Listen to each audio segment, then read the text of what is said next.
Happy Easter, everybody. I'm up early this morning, was up even earlier, but that new camera I got, which has to go back to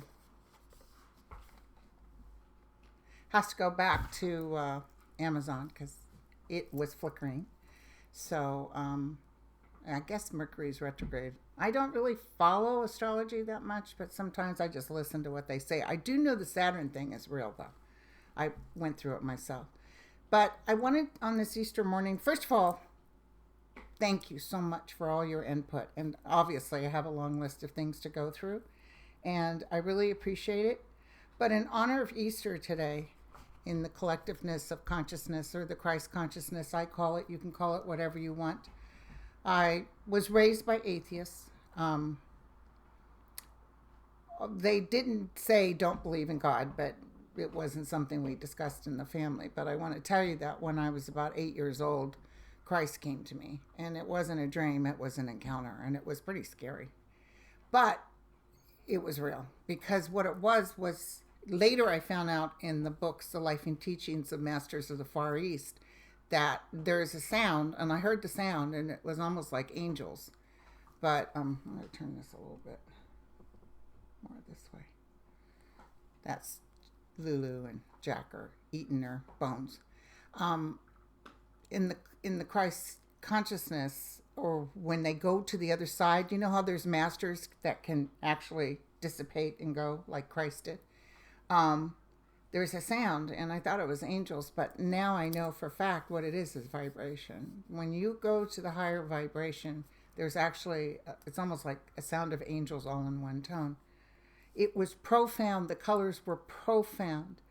And when this energy form came to me, he didn't say anything except my child and opened his arms, but I could feel the love and I could feel a purpose. The purpose was pretty profound, but at that time I didn't understand it. But now I realize what it was. I always thought that I was supposed to, maybe do show business or something. I used to be a show business type person.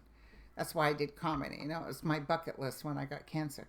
But it was obviously to be a messenger as best as I can to whoever wants to hear it. I have things I can tell you that will help you along the way. But it's not me, it's them. I'm just the conduit. So I just want to tell you that when I got cancer, my kids were still sort of young. I got breast cancer in 2009. I was really overwhelmed, and I can't tell you my life up to that point was happy. It was pretty much about me. I used to read. I found out I was psychic in the 1980s when I lived in Laguna Beach, and someone told me, oh my God, you're a good psychic. You need to start doing this, which I did, but I did it out of ego, and I did it because I read for the rich and famous and thought I was hot stuff. And I did it to put myself through nursing school. And so then when I worked as a nurse, I stopped it. There was a few things that will be in my book that I'll tell you, but it was all about me. So long story short, that the fear factor with the cancer, because it wasn't a good cancer, and I had a double mass, and I was on chemo and had no hair, and I was walking the dog, and I was sort of praying mentally, like, God, why? And please don't let me die, that kind of energy. And something started to happen. And I could hear in my head, because there's some male energy that talks to me, even in Laguna Beach. He's kind of real disciplined, so I'm not quite sure he is. I'm sure he's some sort of guide of some sort. And he was almost like, I don't understand what you're so afraid of. You know what happens when you die. And I actually got embarrassed. I was like, oh, yeah, that's right. You don't really die. And I felt embarrassed, and in that moment, something overcame me that I said, you know what? You're right.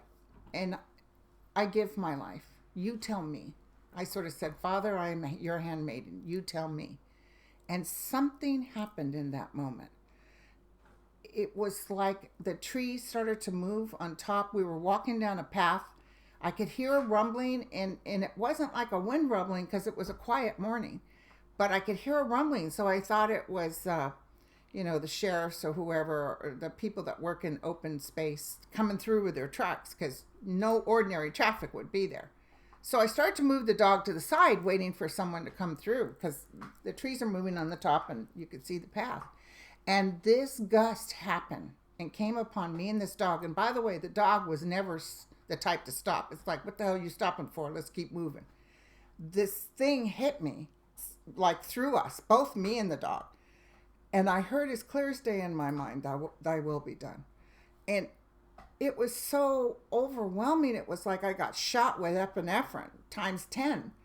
I got so buzzed. I was like, wacko. And I remember I couldn't sleep.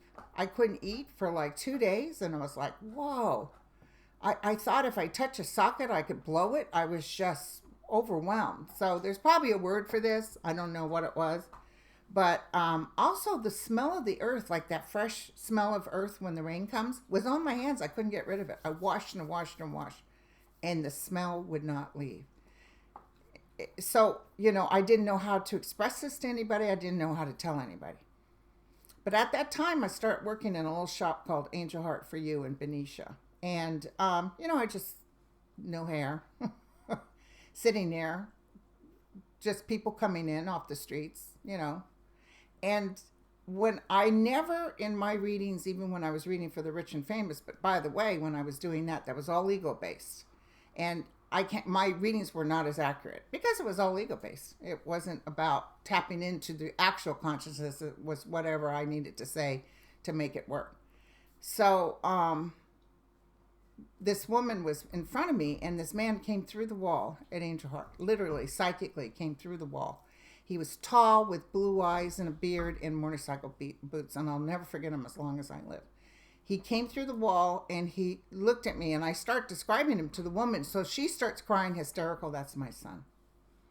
So I can't look at her because I'd start crying. So he looks at me and he says to me exactly how he died. He told me about the motorcycle going down, how he hit this truck. I think it was 18-wheeler. How he basically was dead, but they revived him. And how the hospital he went to, the woman he was living with, the 2 kids. And we're going through it. She's crying. And then he looks at me with those crystal blue eyes. And he said, Linda, tell her I'm more alive now than when I had a body. That's exactly his words. I'm more alive now than when I had a body. And it was like, whoa, okay. Because previously, I wasn't going to be reading no dead people. I'm not somebody that was woke up by spirits in the night. You know what I'm saying? That wasn't going to be my forte. But I guess that wasn't my choice. When I gave my energy back to the higher powers, they said, guess what? You're going to be this conduit and you're going to take this information. And the healing that has taken place, especially with children, people who lose children, people's lives are forever changed. The only thing I can tell you, especially in honor of this Easter morning, is that there is no such thing as death. There's only going to a side that is beautiful. I do see energy's ability to get on certain levels of energy take a little longer, because everything you do in this lifetime will affect you over there. It's not like you're condemned. It's more like if you do, especially like suicides, they're not like going to go to hell, but they have to feel what happens to the others who are here. And they have to go through every single portion of whatever it is that they did. If you do wrong to others, like I'm really starting to believe, and that's why we can't be all anti-Trump too, you guys, because it's trying to make saneness out of madness. There is nothing that I can see about him that feels, it's almost as clear as day, very ego-based, very pompous, lies. Even lying about the post office with Amazon and stuff like that. But it's not for me to stand here and say, you're this. We are going to have to understand that in this process of whatever this Trump thing that's happening, because obviously people are upset. The people that care about Trump are upset. I'll be honest with you, when he first came in office, I thought, well, maybe he will change things. Maybe he'll go in and get rid of it. But when he started going about crowd size, you know what I'm saying? He wants to cause disruption. He wants to hurt others. And I can't help but think, Putin doesn't really care about him, but he enjoys the fact that he causes all this heartache. But don't worry, all this will pass. All this will change. I just want you to know that and only in our ability to not fear death, to be in order, you almost have to die and to be whole. You have to leave that ego self behind. It's very hard to do because a lot of us were just, that's all we know. But when you drop that, when you just stand in peace, when you take breaths and be in honor of even having a life and in grace, it vibrationally changes you.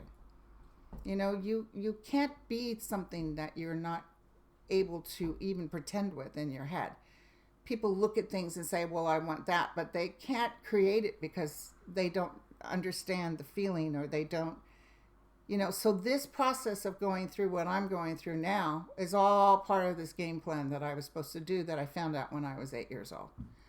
So that's what I'm telling you. And also, remember how I sleep with the MSNBC on low? Well, this morning, Reverend Al Sharpton had Kara Kennedy on, and they went through a speech that her father had done when Martin Luther King had died.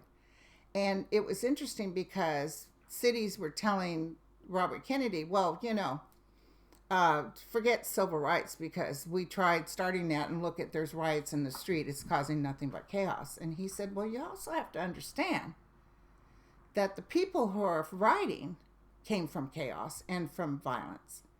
So, you cannot say, well, whatever, because you're being violent. Hello. These people were brought in, my people, my Comanche tribe, were destroyed, So there's a distrust and a hatred, but it just keeps festering. So I want to read this speech he did to you real quick. It was so profound, it took my breath away. He says, Robert Kennedy says, for there is another kind of violence, slower, just as deadly, destructive as a shot or the bomb in the night. This is the violence of institutions, indifference, inaction, and decay.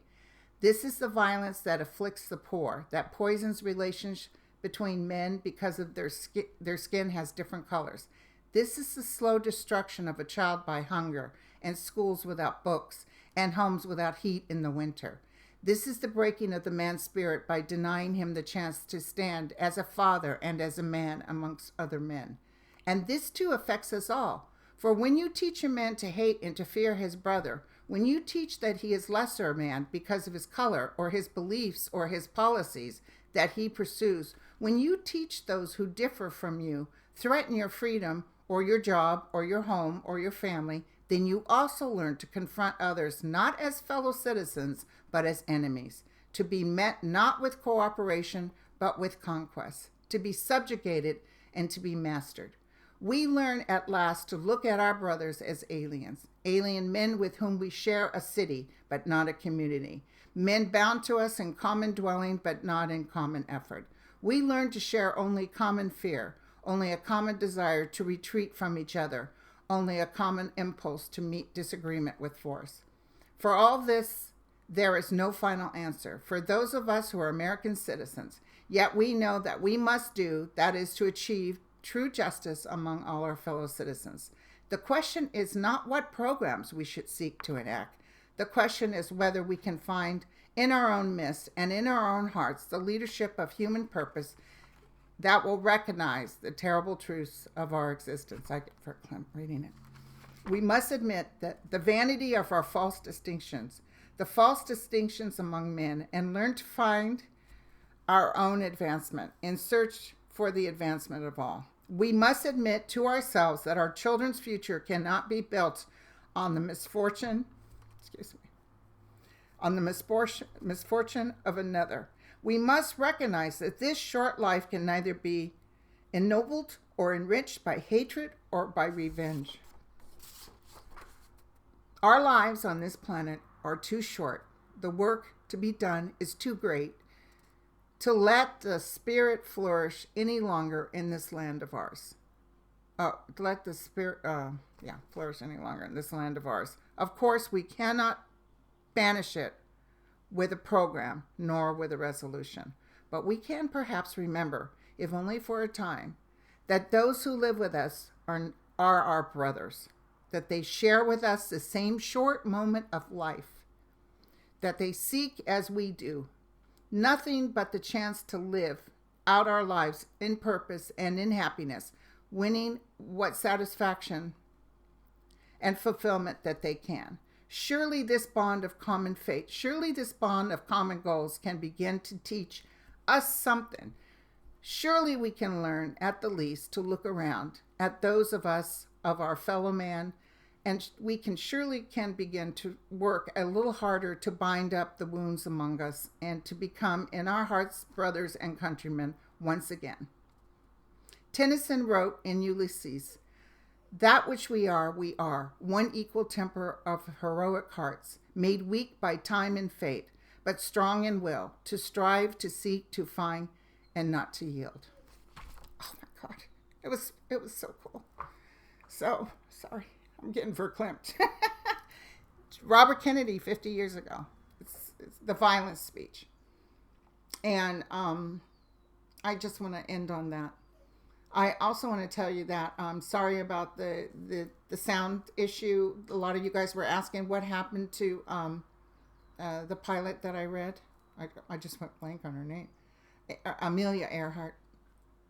And what I had picked up was that this gentleman that was with her died instantly, and then she was wounded pretty bad.